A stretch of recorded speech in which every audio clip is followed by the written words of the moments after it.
ان میں سب سے بہتر عمل نماز ہے۔ فَإِذَا أَحْسَنَ النَّاسُ فَأَحْسِنْ مَعَهُمْ، تو جب لوگ اچھا کام کریں تو ان کے ساتھ مل کر تم بھی اچھا کام کرو۔ ایک انسان ہے کسی غلط کام میں مبتلا ہے، لیکن اس سے سبق یہ ملا کہ اس غلط کام میں مبتلا ہونے کی وجہ سے اگر کوئی نیک اللہ کے نبی کے دین کا صحیح کام کر رہا ہو تو اس کام میں اس کے ساتھ رہنے میں شرعاً کوئی حرج نہیں ہے۔ اس سے یہ مسئلہ ہے۔ فرمایا فائدہ احسن الناس فاحسن معهم، جب لوگ اچھا کام کریں تو تم بھی ان کے ساتھ مل کر اچھا کام کرو۔ فائدہ اساءوا فاجتنب اساءتهم، اور جب لوگ ایمان والے ہوں یا کوئی بھی ہوں، فائدہ اساءوا، اور جب لوگ برا کام کریں فاجتنب اساءتهم، تو ان کی برائی سے تم دور ہٹ جاؤ۔ یہ سرکار عثمان غنی رضی اللہ تعالی عنہ نے ہمیں سبق دیا ہے۔ آگے چلیے۔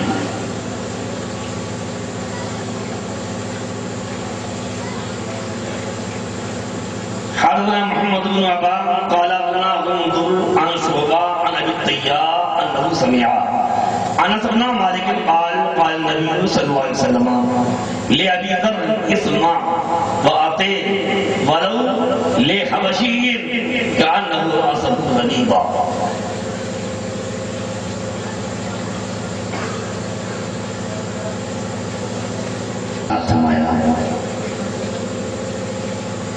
کیا فرمایا؟ ذرا غور سے سنیے۔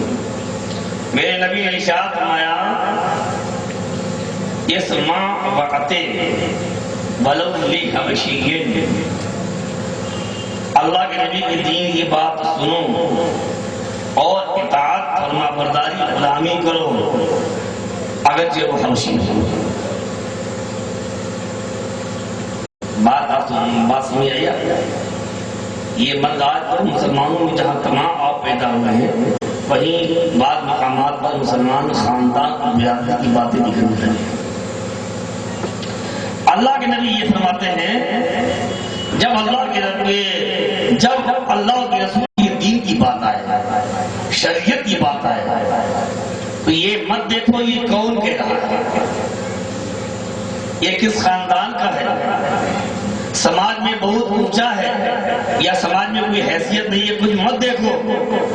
اگر اللہ اس کے رسول کا پیغام وہ پیش کرے اسمع وأطع، تو اس کو سنو بھی اور اس کی اطاعت کرو، اس پر عمل بھی۔ اس سے کیا پتا چلا؟ اگر اللہ کے نبی کا کوئی بھی چاہنے والا کوئی دیندار اللہ کے نبی کی شریعت کی باتیں آپ تک پہنچائے اور آپ کو اللہ کے رسول کا پیغام دے تو آپ پر لازم ہو جاتا ہے کہ آپ اس کو سننے کی کوشش بھی کریں اور آپ عمل کرنے کی کوشش بھی کریں۔ آج ہمارے کیا فرمایا؟ اسمع وأطع، سنو بھی اور اطاعت بھی کرو۔ میں تو بہت معمولی سا آدمی ہوں اور نہ کوئی بہت بڑا مولانا مولوی اور مفتی ہوں، کچھ بھی نہیں ہوں، اور اللہ کے رسول کا کرم ہے اپنے نبی کا ایک بہت گنہگار امتی ہوں اور آستان شریف کا غلام ہوں، میرے اندر کوئی خوبی نہیں ہے، لیکن میں جو کچھ کہہ رہا ہوں، جو پڑھ رہا ہوں، یہ اللہ کی باتیں ہیں، اللہ کے رسول کی باتیں ہیں۔ اس حدیث کی روشنی میں آپ پر لازم ہے جب ہم رسول اللہ کی باتیں آپ کے سامنے پیش کریں آپ اسے سنیں بھی اور عمل بھی کریں۔ اللہ ہمیں آپ سب کو احادیث رسول اللہ پر عمل کی توفیق عطا فرمائے۔ درود شریف پڑھیے۔ قال سمعت قيسا قال أخبرني أبو مسعود أن رجلا قال والله يا رسول الله إني لأتأخر عن صلاة الغداء من أجل فلان مما يطيل بنا، فما رأيت رسول الله صلى الله عليه وسلم في موعظة أشد غضبا منه يومئذ، ثم قال إن منكم منفرين فأيكم ما صلى بالنار فليتجوز فإن فيهم الضعيف والكبير والحاجة۔ یہ حدیث میں پڑھ رہا ہوں، اس میں اماموں کے لیے، علماء کے لیے، نعت پڑھنے والوں کے لیے، سلام پڑھنے والوں کے لیے، سب کے لیے سبق ہے۔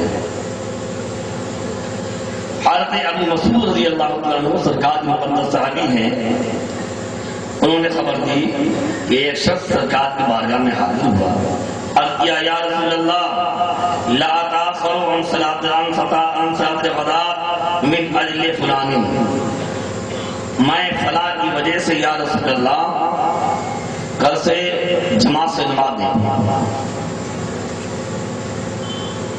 کیوں؟ وہ حاضر ہوئے، عشاء کی نماز میں پہنچے، تھکے ہارے چلے آ رہے تھے، دیکھا کہ امام نے قرأت بڑی لمبی کی، قرأت جب انہوں نے لمبی کی تکان زیادہ تھی، انہیں یہ توڑ دی، یہ توڑ کرنا رہے گا، نماز پڑھی، نماز پڑھنے کے بعد سرکار بارگاہ میں آئے اور شکایت کی یا رسول اللہ آپ نے امام غلط کیا ہے، وہ امام ہم لوگ اللہ تھکے ہارے چلے آتے ہیں اور بڑی لمبی قرأت کرتا ہے میرا سرکار، جس کی وجہ سے ہماری جماعت چھوٹ گئی۔ اچھا مما یطیل بنا، یا فلان دن ہمیں نماز بہت لمبی پڑھاتا ہے، تو راوی کہتے ہیں فما رأیت رسول اللہ صلی اللہ علیہ وسلم فی موعظۃ اشد غضبا منہ یومئذ، تو میں نے اللہ کے نبی صلی اللہ علیہ وسلم کو نصیحت کے سلسلے میں اس دن سے زیادہ کبھی غضبناک اور غصے میں اللہ کے نبی کی وحی کا جلال آ گیا۔ قال، اس کے بعد میرے آقا نے ارشاد فرمایا ان اماموں سے، صحابہ سے کیا فرمایا؟ ارشاد انا منکم منفرین، تم لوگوں کو جماعت سے نفرت دلا رہے ہو۔ وَأَيُّكُمْ مَا صَلَّى بِالنَّاسِ، جو بھی تم میں سے جو بھی لوگوں کو نماز پڑھائے فَلْيَتَجَوَّزْ، تو اس کو چاہیے کہ قراءت مختصر کرے، لمبی قرات نہ کرے۔ کیوں؟ فرمایا فإن فيهم الضعيف والكبير وذا الحاجة، اس لیے یہ جماعت میں کمزور بھی ہوتے ہیں، بوڑھے بھی ہوتے ہیں، حاجت مند بھی ہوتے ہیں، لہذا امام کو چاہیے کہ اگر کچھ جوان کھڑے ہوں صرف جوانوں ہی کا خیال نہ رکھے بلکہ ساری جماعت کا خیال۔ سبحان اللہ، سبحان اللہ۔ اللہ کے نبی صلی اللہ علیہ وسلم نے یہ تعلیم دی، اماموں کو یہ سب سننا چاہیے، اماموں کو بھی عمل کرنا چاہیے اور تقریر کرنے والوں کو بھی خیال رکھنا چاہیے کہ اتنی لمبی تقریر نہ کریں کہ صاحب سننے والے پریشان ہو جائیں، تقریر ختم ہو تو گھر چلا جائے۔ نعت پڑھنے والوں کو چاہیے اتنی لمبی نعتیں کھڑے ہو کر نہ پڑھیں کہ سنتے سنتے لوگ پریشان ہو جائیں۔ اور میں نے بعض مقام پر دیکھا کہ سلام پڑھنے والوں کو آدھا گھنٹہ وہ سلام پڑھ رہے ہیں۔ میں ایک مرتبہ اجمیشی سے لوٹ رہا تھا تو فجر کے وقت ہو گیا، تلاش میں تھا کوئی مسجد مل جائے تو گاڑی روکو نماز پڑھی جائے۔ اب گاڑی ہوگی صاحب، جب گاڑی ہوگی تو صاحب مسجد پہنچے، جماعت سے امام صاحب فارغ ہو جماعت، الحمدللہ سنی کی مسجد تھی، ہم لوگ استنجے کے وضو بنایا، سنت پڑھی، اپنی جماعت کی، اور امام صاحب کا جب تک ابھی تک سلام ہوا۔ ہم جب پہنچے جماعت ختم ہو چکی تھی، سلام شروع ہونے جا رہا تھا، سب استنجے سے فارغ ہوئے، سب نے وضو بنایا، سنتیں پڑھ لی، جماعت سے نماز پڑھ لی، اس سلام میں ہم لوگوں کی شرکت ہو۔ آپ ذرا غور فرمائیے، نہیں تو بہرحال اللہ کے نبی حدیث سے پاک میں سے پتہ چلتا ہے تو میں نے اپنے اپنے احباب سے کہا سلام پڑھیے، مختصر پڑھیے، جتنی دیر سلام ہو یا نعت ہو محبت کے ساتھ ذوق اور شوق کے ساتھ پڑھا جائے، سنا جائے، مختصر پڑھے گا ثواب زیادہ ملے گا۔ لہذا اسے امام اور تمام مومنین سے مختصر کریں، اللہ تعالیٰ ہم سب کو عمل کی توفیق عطا فرمائے۔ ان رسول اللہ صلی اللہ علیہ وسلم قال اذا صلى احدكم للناس فليخفف، جب تم میں سے کوئی لوگوں کی امامت کرے، نماز پڑھائے، فليخفف، تو قرات مختصر کرے، فإن فيهم الضعيف والسقيم والكبير، اس میں کمزور بھی ہوتے ہیں، بیمار بھی ہوتے ہیں، بوڑھے بھی ہوتے ہیں۔ فإذا صلى أحدكم لنفسه فليطول ما شاء، اور جب اپنی آپ تنہا پڑھ رہا ہو تو جتنی لمبی چاہے اتنی لمبی پڑھے، ہے نا، یا فیشی پڑھے، سورہ بقرہ پڑھے، جو چاہے پڑھے، لیکن جب لوگوں کو پڑھائے تو سارے مدنی کو خیال رکھے، درود شریف پڑھیے صلی اللہ علیہ وسلم۔ قال حدثني مالك عن ابي الزناد عن الاعرج عن ابي هريره ان رسول الله صلى الله عليه وسلم قال هل ترون التي ها هنا والله ما يخفى علي ركوعكم ولا خشوعكم وإني لأراكم وراء ظهري اور كما قال صلی اللہ علیہ وسلم. سرکار ابو ہریرہ سے روایت ہے کہ میرے سرکار نے فرمایا هل ترون قبلتي ها هنا، کیا تم یہاں قبلہ دیکھ رہے ہو؟ واللہ ما يخفى علي ركوعكم ولا خشوعكم، خدا کی قسم نہ تمہارا رکوع مجھ سے پوشیدہ ہے اور نہ تمہارے دل کی کیفیت مجھ سے پوشیدہ ہے. رسول اللہ فرمائے آگے کھڑے ہوئے ہیں، صحابہ پیچھے کھڑے ہوئے ہیں، کچھ صفوں کا مسئلہ ہو گیا تو پیغمبر نے ارشاد فرمایا نہ تمہارا رکوع مجھ سے پوشیدہ ہے اور نہ خشوع دل کی کیفیت تمہاری پوشیدہ ہے، میں پیچھے سے تمہارا رکوع بھی دیکھ رہا ہوں اور تمہارے دل کے اندر جو کچھ ہے وہ بھی دیکھ رہا ہوں. یہ رسول اللہ کی نگاہ ہے. پتہ چل گیا کہ نبی کی نگاہ کچھ اور ہے، ہماری آپ کی نگاہ کچھ اور ہے. ہم جو دیکھ لیتے ہیں رسول اللہ وہ بھی دیکھتے ہیں، اور ہماری آنکھیں جو دیکھنے کی صلاحیت نہیں رکھتی رسول اللہ وہ بھی دیکھتے ہیں. اس کے بعد ارشاد فرمایا وَإِنِّي أَرَاكُمْ وَرَاءَ ظَهْرِي، اور بے شک میں تمہیں اپنی پیٹھ کے پیچھے سے دیکھتا رہتا ہوں. یہ رسول اللہ کی نگاہ ہے. اپنی عقیدے کی اصلاح کیجئے اور یہ یقین رکھیے کہ ہماری نگاہ کچھ اور ہے، رسول اللہ کی نگاہ کچھ اور ہے. حدثنا محمد بن بشار قال حدثنا غندر قال حدثنا شعبہ قال سمعت قتادة عن انس بن مالك عن النبي صلى الله عليه وسلم قال اقيموا الركوع والسجود فوالله اني لاراكم من بعدي، وربما قال من بعد ظهري اذا ركعتم وسجدتم. میرے آقا نے فرمایا اقیموا الرکوع والسجود، رکوع اور سجدہ بالکل صحیح کیا گیا. ایسا نہیں رکوع میں جھکنے نہیں پائے، تھوڑا جھکے کھڑے ہو گئے، سجدے میں گئے تھوڑا اٹھے اور پھر سجدے میں جھک گئے، ایسا مت کرو. اقیم الرکوع والسجود، رکوع اور سجدہ بالکل صحیح کیا کرو. فواللہ انی لاراکم من بعد ذلک، تو خدا کی قسم میں تمہیں پیٹھ کے پیچھے سے دیکھتا ہے. تم رکوع کیسا کر رہے ہو، تم سجدہ کیسے کر رہے ہو. دیکھو میرے بھائی، یہ نبی کی نظر ملاحظہ کیجیے، اور اس میں تعلیم بھی ہے. اللہ کے نبی نے صحابہ کو تعلیم دی رکوع و سجدہ صحیح کیا کرو. یہ تعلیم اللہ کے نبی کی قیامت تک آنے والی تمام امت کے لیے ہے. جب ہم نماز پڑھیں تو اپنا رکوع بھی صحیح کریں اور اپنا سجدہ بھی صحیح کریں. رکوع کا صحیح طریقہ یہ ہے کہ جب آپ رکوع میں اللہ اکبر کہتے ہوئے جھکیں تو جب جھکنا شروع ہو اللہ اکبر کہنا شروع کریں، جب جہاں رکوع مکمل ہو وہاں پر اللہ اکبر ختم ہو. آپ کی پیٹھ، آپ کی کمر اور آپ کا سر گردن بھی بالکل برابر ہو جائے، اور آپ دونوں پنجے پھیلا کر اپنے دونوں گھٹنوں کو پکڑ لیں اور اپنے دونوں پیر کمان کی طرح یوں ٹیڑھے نہ رکھیں بلکہ سیدھے کریں. اور مستحب یہ ہے کہ دونوں پنجوں کے درمیان 4 انگل کے مطابق فاصلہ ہو. اگر اس سے زیادہ بھی ہو جائے گا تو آپ گنہگار نہیں ہوں گے، نماز میں کوئی خرابی لازم نہیں آئے گی. پھر 3 بار یا 5 بار 7 بار جو اس کے سبحان ربی العظیم اطمینان سے پڑھیں.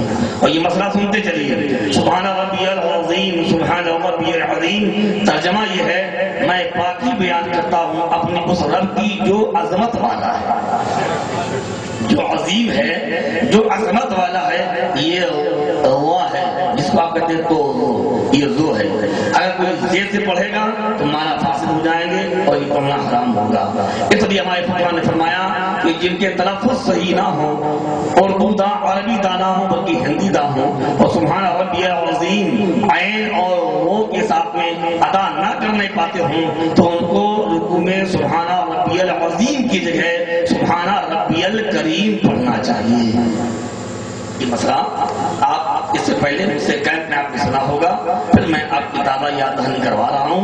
اگر سبحان ربی العظیم پڑھنے پر آپ قادر نہ ہو تو آپ سبحان ربی الکریم پڑھتے رہیں اور کسی صحیح پڑھنے والے حافظ قرآن کریم سے اپنے تلفظ کی آپ صحت کر لیں. اور جب آپ سجدے میں جائیں تو سرکار نے فرمایا رکوع و سجود صحیح کیا کرو. تو اس حدیث پاک میں جو صحیح سجود و رکوع ہے اس میں بیان بھی کر دوں. سجدے کا طریقہ اچھا، رکوع میں جائیے اور پھر سمیع اللہ لمن حمیدہ کہتے ہوئے مکمل سیدھے کھڑے ہوئے، یہ نہیں کہ تھوڑا اٹھے وہیں سے سجدے میں جانا شروع کر دیا، اور جب رکوع سے اٹھنا شروع کریں تو سمیع اللہ لمن حمیدہ شروع ہو، اور جب مکمل جہاں آپ وہاں سمیع اللہ لمن حمیدہ ختم ہو۔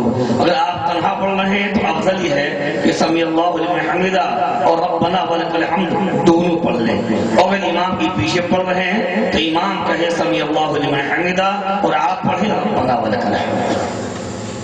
مکمل سیدھے کھڑے ہو جائیں، اور کھڑے ہونے میں اتنا وقفہ ہو کہ جتنی دیر میں ایک بار سبحان اللہ کہا جا سکتا ہے، اس کے بعد اللہ اکبر کہتے ہوئے آپ سجدے میں جائیں، جب جھکنا شروع کریں اللہ اکبر شروع ہو، جہاں سجدہ مکمل ہو وہاں اللہ اکبر آپ کا ختم ہو۔ جب جائیں تو آپ پہلے گھٹنے رکھیں، پھر ہاتھ رکھیں، پھر ناک رکھیں، پھر پیشانی رکھیں، اور دونوں پیر کے پنجوں یوں دبا کر آپ اپنی انگلی پنجوں یہ ہاتھوں کا جو پیٹ ہے یوں لگا دیں۔ ایک انگلی کا چپکانا یہ فرض ہے، 3 کا چپکا دینا یہ واجب ہے، 5 کا لگا دینا یہ سنت ہے۔ اگر ایک انگلی بھی نہ لگنے پائی تو سجدہ ہی نہیں ہوگا، اور جب سجدہ نہیں ہوگا تو نماز بھی نہیں ہوگی۔ بہت سے پڑھے لکھے لوگوں کو دیکھا گیا نماز پڑھ رہے ہیں اور دونوں پیروں پہ یوں کھڑے ہوئے، اگر جو کھڑے رہے اور 3 نہ لگی تو واجب چھوٹ گیا، 1 بھی نہ لگی تو فرض چھوٹ گیا، تو 1 کا چپکا دینا یہ فرض ہے یا شرط ہے، 3 کا چپکا دینا یہ واجب ہے، اور 5 لگا دینا یہ رسول اللہ کی بابرکت سنت ہے۔ اور آپ کا چہرہ دونوں ہاتھوں کے درمیان ہو۔ میری گزارش ہے آپ سجدہ کریں تو زور سے دبا کر 5 انگلی کو چپکا دیں تاکہ فرض بھی ادا ہو جائے، واجب بھی ادا ہو جائے، اپنے آقا کی سنت بھی ادا ہو جائے، اور آپ کا چہرہ دونوں ہاتھوں کے درمیان ہو۔ سبحان ربی الاعلیٰ، سبحان ربی الاعلیٰ، سبحان ربی الاعلیٰ 3 بار، 5 بار، 7 بار جو چاہیں پڑھیں، اور امام کے لیے مناسب اور افضل یہ ہے کہ 5 بار پڑھ لیں تاکہ وہ مقتدی جو آہستہ آہستہ پڑھنے پاتے ہوں ان کا بھی کم سے کم 3 مرتبہ اتنی دیر میں ہو جائے۔ ائمہ حضرات زمینی گزارش ہے کا وہ خاص خیال رکھیں، اور جب سجدے سے اٹھیں اللہ اکبر کہتے باقاعدہ بیٹھ جائیں۔ جب پہلے سجدے سے اٹھیں بیٹھیں تو آپ الٹا پیر بچھا لیں اور سیدھا پیر کھڑا کر لیں، اور باقاعدہ بیٹھ جائیں، پھر دوسرے سجدے میں جائیں، اور جب دوسرے سجدے میں جائیں تو ویسے ہی سجدہ کریں، ناک لگے، پیشانی لگے، دونوں پیر چپکائیں اور ہاتھ دونوں کے درمیان چہرہ ہو، اور دونوں پنجوں کو کھڑا کر لیں اور سبحان ربی الاعلیٰ پڑھیں۔ اب پھر یہ پڑھ کر اطمینان سے اللہ اکبر کہتے کھڑے ہوئے ہوں۔ یہ سجدہ اور رکوع کا صحیح طریقہ ہے، اللہ کے نبی نے یہی سرکار سے صحابہ کو فرمایا تھا اقیموا الرکوع والسجود، رکوع اور سجدہ مکمل صحیح طور پر کیا کریں۔ میں تمہیں پیٹ کے پیچھے سے دیکھتا رہا ہوں، اذا رکعتم وسجدتم، فرماتے وربما قال، اور بعد مقام پر جو فرمایا کہ بعد ظاہری اذا رکعتم وسجدتم، جب رکوع و سجدہ کرو تو رکوع و سجدہ صحیح کیا کرو۔ دروش ہی پڑھیے سرکار بارگاہ میں۔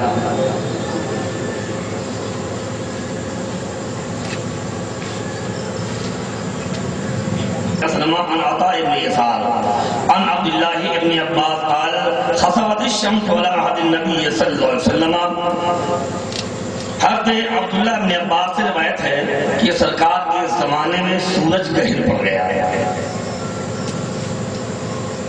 فصلى تو سرکار نے گہر کی نماز ادا فرمائی، قال تو نماز کے بعد صحابہ نے عرض کیا یا رسول اللہ رأیناک تناولتا شیئا فی مقامک، یا رسول اللہ میں نے یہ دیکھا کہ آپ گویا اپنی جگہ پر کھڑے کھڑے کچھ توڑنے جا رہے تھے، کچھ لینے جا رہے تھے، پکڑنے جا رہے تھے۔ ثم رأیناک تقعقعتا، پھر میں نے آپ کو دیکھا کہ آپ پیچھے ہٹ گئے۔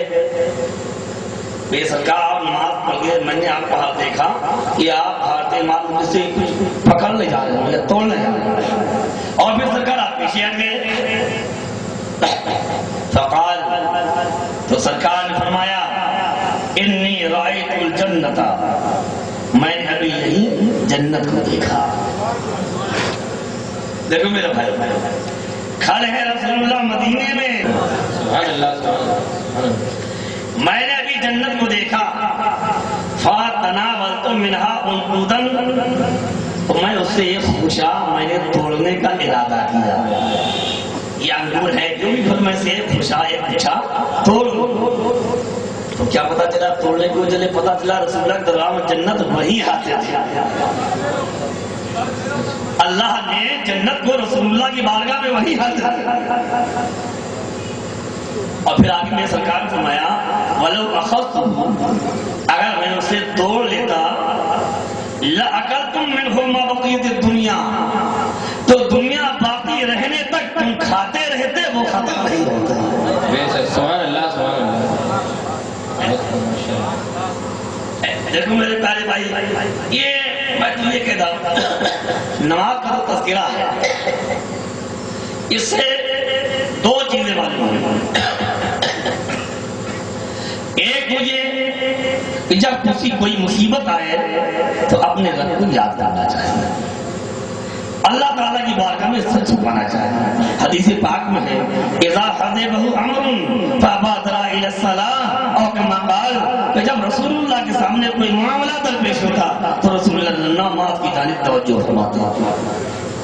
اور دوسری بات یہ معلوم ہوئی کہ سبحان اللہ اللہ تبارک و تعالیٰ نے جنت وغیرہ کو شب معراج کو دکھایا ہی رسول اللہ کی بارگاہ میں حاضر کر کے کئی بار حاضر کر کے رسول اللہ کو اللہ نے کئی بار جنت کو دکھایا ہے.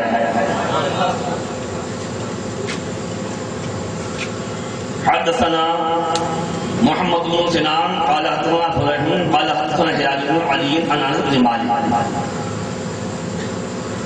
قال صلى النبي صلى الله عليه وسلم ثم رقي المنبر فاشار بيده قبل قبلة المسجد ثم قال لقد رأيت الآن منذ صليتم لكم الصلاة الجسنات الجنة والنار ممثلتين في قبلة هذا الجدار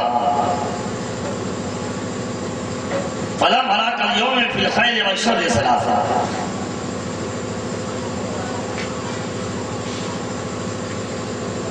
حاتم بن مالک سے روایت ہے یہ صلی اللہ علیہ نبی وسلم میرے آنے ہم سب کو نماز پڑھائی. اور توجہ سنی، بڑی قیمتی حدیث پڑھ رہا ہوا. اس کا سننا بھی عبادت ہے، یہاں بیٹھنا بھی عبادت ہے. ثم رقی المنبر، پھر نماز کے بعد سرکار منبر پر تشریف فرما ہوا. فاشارہ بیدیہ قبلہ قبلۃ المسجد، پھر میرے سرکار نے مسجد کے قبلے کی جانب دونوں ہاتھوں سے اشارہ کیا. قبلہ یعنی کعبے کی جانب، مسجد کے قبلے کی جانب دونوں ہاتھوں سے اشارہ کیا. ثم قال، پھر فرمایا لقد رأيت الآن منذ صليت لكم الصلاة، ابھی میں نے جب میں تم کو نماز پڑھا رہا تھا میں نے اسی دیوار کے قبلے میں جنت اور جہنم دونوں کو دیکھا. اسی دیوار کے قبلے کی سمت میں نے جنت اور جہنم دونوں کو دیکھا. جہنم جنت جانتے ہیں آسمان سے بھی بڑی ہے، زمین سے بھی بڑی ہے. جہنم بھی بہت عظیم ہے، لیکن ایک نہیں دونوں آگے. اس سے خدا کی قدرت کا پتہ بھی چلتا ہے. اللہ تبارک و تعالیٰ چاہے تو مختصر جگہ میں بڑی چیز کو طاقت فرما. رسول اللہ نماز پڑھا رہے ہیں اور جنت و جہنم اللہ تبارک و تعالیٰ نے میرے آقا کے سامنے پیش فرما دی کہ میرے محبوب جنتیوں کو ملاحظہ کر لیں اور جہنمیوں کو ملاحظہ کر لیں، اور ملاحظہ کر کے اپنے صحابہ کو خیر و شر کی تعلیم دیجیے. پھر میرے آقا فلم أراك اليوم في خیر اور شر، میں نے آج کی طرح خیر اور شر کو کبھی نہیں دیکھا. جو سب سے زیادہ خیر اور بھلائی ہو سکتی ہے میں نے آج اس کو بھی دیکھ لیا، اور جو سب سے بری شرارت اور برائی ہو سکتی ہے میں نے اس کو بھی دیکھ لیا.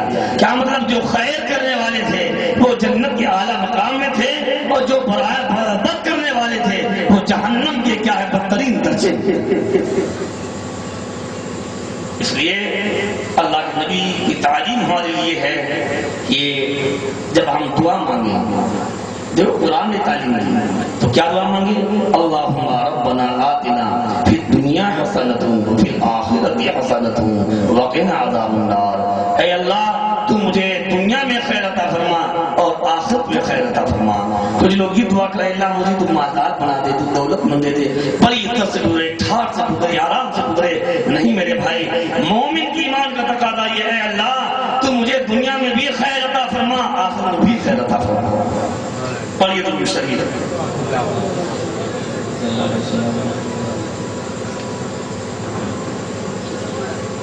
حدثنا علي بن عبد الله قال حدثنا يحيى بن سعيد قال حدثنا ابن ابي عروبه قال حدثنا قتاده ان انس بن مالك حدثهم قال النبي صلى الله عليه وسلم ما بال اقوام يرفعون ابصارهم الى السماء۔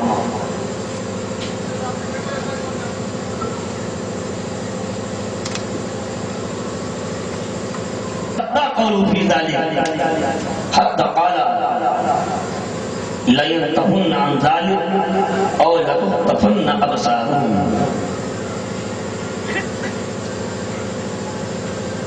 یہ حدیث کس موضوع سے متعلق ہے؟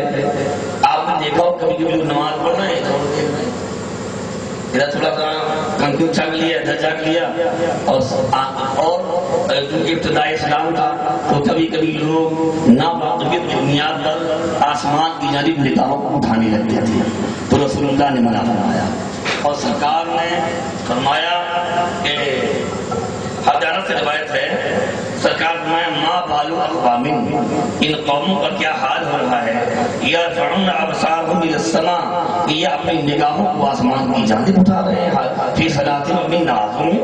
اس حدیث سے سبق یہ دیا گیا جب ہم حالت نماز میں اللہ کے دربار شریف میں کھڑے ہوں تو ہم خالص اللہ کا خیال قائم کرنے کی کوشش کریں۔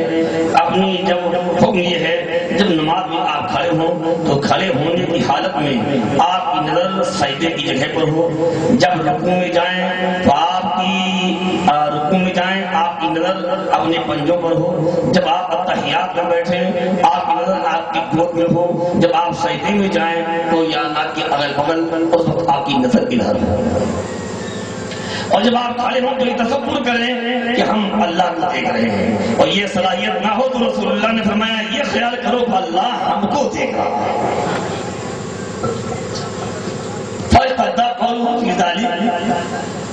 حتیٰ قال، یہاں تک کہ سرکار فرمایا لَيَنْتَهُنَّ عَنْ ذَلِكَ، کہ لوگوں کو چاہیے کہ اپنی اس فعل سے باز آ جائے، یا پھر ان کی نگاہوں کو اللہ کی جانب سے اچک لیا جائے۔ اس حدیث پاک میں یہ سبق ملا، میں آپ کو بھی بیان کر کے میں نے آپ کو سنا دیا۔ ایک بار اور روشنی پڑی سرکار بات ہے،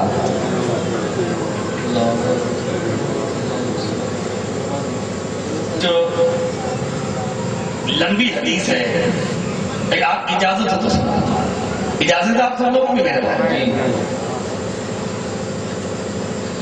حدثنا موسیٰ قال حدثنا ابو عوانہ قال حدثنا عبد الملک ابن عمیر عن جابر بن سمورہ قال شکا اہل الکوفہ سعدا الی عمر فعذره واستعمل علیہ عمارا فشکوا حتی ذکروا انه لا يحسن يصلی۔ حضرت عمر فاروق اعظم کا دور خلافت تھا، حضرت سعد رضی اللہ تعالیٰ عنہ کو آپ نے وہاں کا گورنر بنا رکھا تھا۔ آپ اللہ کے نبی کے مقدس صحابی تھے، بڑے باعث دل قدر صحابی ہیں، بڑے تقویٰ شیار تھے۔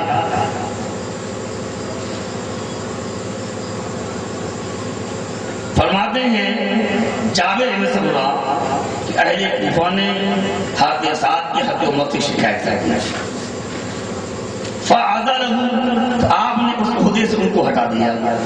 ذرا غور سے سنیں، حضرت عمر سے شکایت کی، حضرت سعد یہی کوفے کے امام بھی تھے اور وہاں کے حاکم بھی تھے، لوگوں نے حضرت عمر سے شکایت کی، آپ نے وہاں سے ان کو معذور کر دیا، ابھی تحقیق نہیں فرمائی، ابھی ان کو ہٹا دیا، اور حضرت عمار کو وہاں کا حاکم بنا دیا، اب نماز پڑھانے لگے۔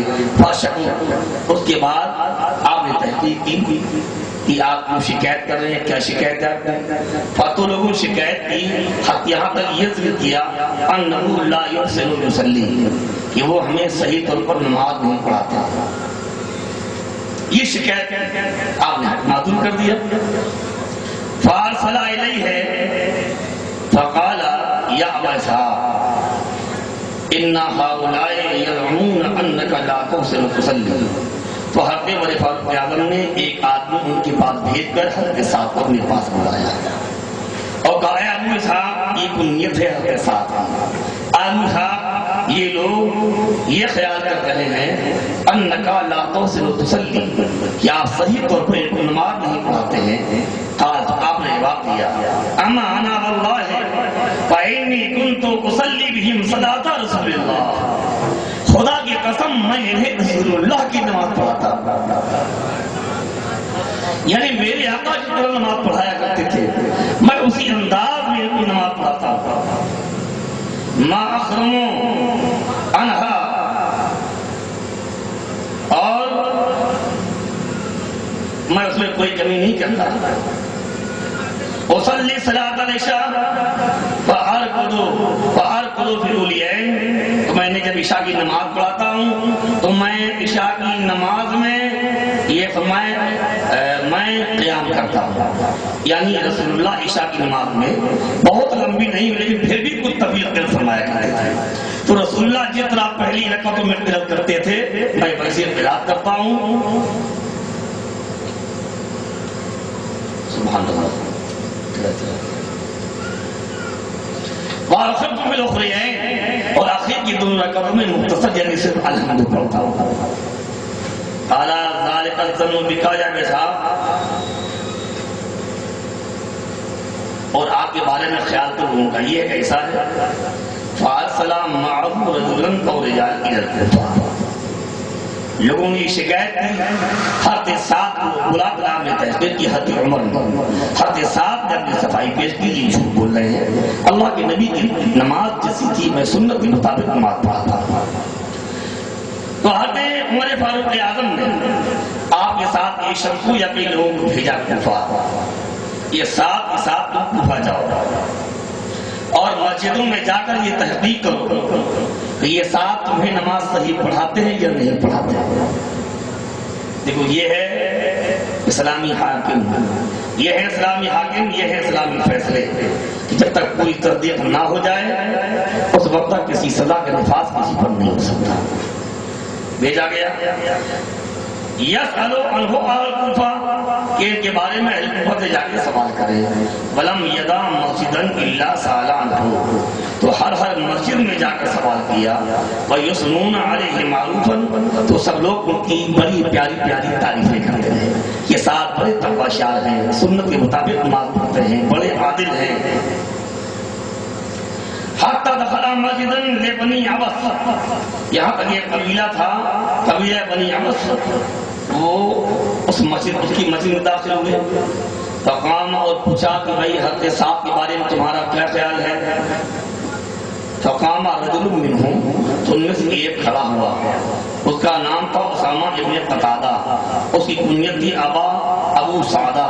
تو بولا اما اذ نشطنا فإن سعدا كان لا يسير بالسرية ولا يسلم بالسرية ولا يعدل في القضية. میں تم سے قسم کھا کے رہا ہوں کہ سعد جو ہیں یہ جنگوں قافلے کے ساتھ سفر نہیں کرتے اور مال برابر برابر تقسیم نہیں کرتے اور فیصلوں میں انصاف نہیں کرتے. کیونکہ یہ خالق جھوٹ بولا ہے. اس سے پتا چلتا ہے کہ ہر دور میں اللہ کے نیک بندوں کو ستانے والے اور تہمت لگانے والے, الزام لگانے والے ہر دور میں رہے ہیں.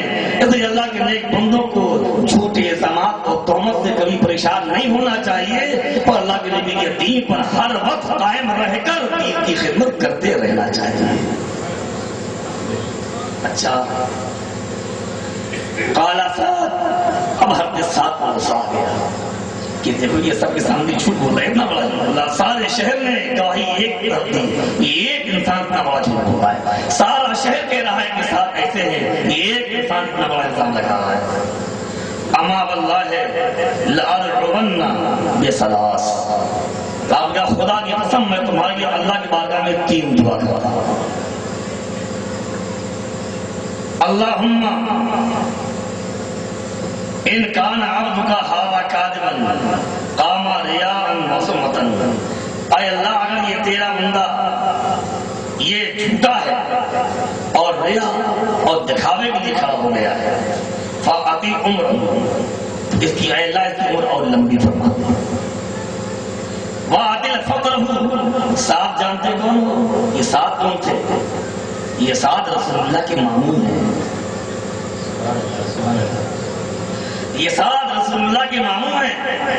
جنگ احد میں رسول اللہ کی وہ خدمت کی کہ رسول اللہ نے فرمایا تھا فدا کا امی و ابی یا سعد، اے سعد تم پر میرے ماں باپ قربان، رسول اللہ نے اسے فرمایا، اور رسول اللہ نے یہ دعا فرمائی احد میں، اللہم سدد سہمہ، کون ساتھ ہے؟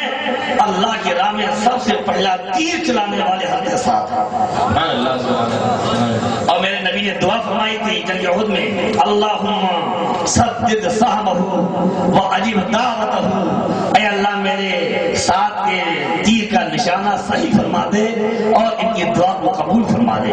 یہ مستجاب لوگ ان کی دعاؤں سے ڈرتے تھے، جو دعا نکل جاتی تھی وہ تیر بہتر ہوتی تھی، اللہ کے بارگاہ میں قبول ہو جاتا تھا۔ اتنے الزام میں آج چلا آ گیا کہ اے اللہ یہ تیرا بندہ چھوٹا ہے، ریا کے لیے کھڑا ہوا ہے، اس کی عمر کو دراز کر دے، لمبی عمر کو عطا فرما، عطل فقر اور اس کا فقر و فاقہ بھی بڑھا دے، وعرضہ بالفتن اور اس کو فتنوں میں تو مبتلا فرما۔ یہ نکل گیا اس سے وَكَانَ بَعْدُ اِذَا سُئِلَ يَقُولُ شَيْخٌ كَبِيرٌ مَطْلُونٌ، اور اس کے بعد جب پوچھا جاتا تو وہ بڈھا، تین بڈھا کیا کہتا؟ بہت لمبا ہو گیا، بہت لمبی عمر پائی، بڑھاپا آ گیا۔ لوگ کہتے کہ تمہارے اتنا بڑھاپا آ گیا تم مر نہیں رہے ہو، تو کیا بولتا؟ اصابتنی دعوت و ساتھی، مجھے ساتھ کی دعا لگ گئی۔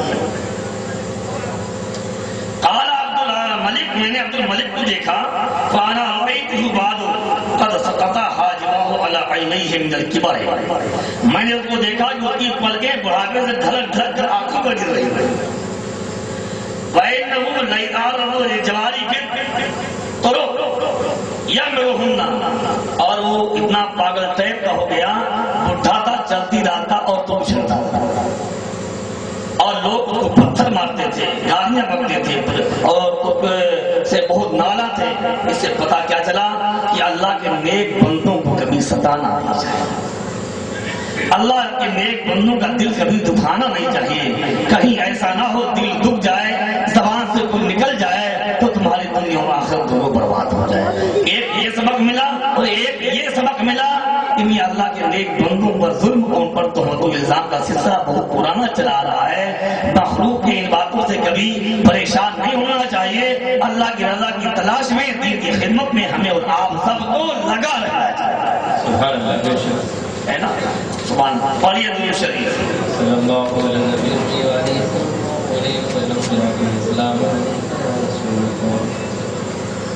اور سے ایک حدیث اور سنیے، ایک گھنٹہ ہو چکا ہے، مختصر سی ہے۔ حدثنا عمر بن حفص حدثنا ابي قال حدثنا اعمش قال حدثني عمارة عن ابي معمر قال سالنا خبابا اكان النبي صلى الله عليه وسلم يقرأ في الظهر والعصر۔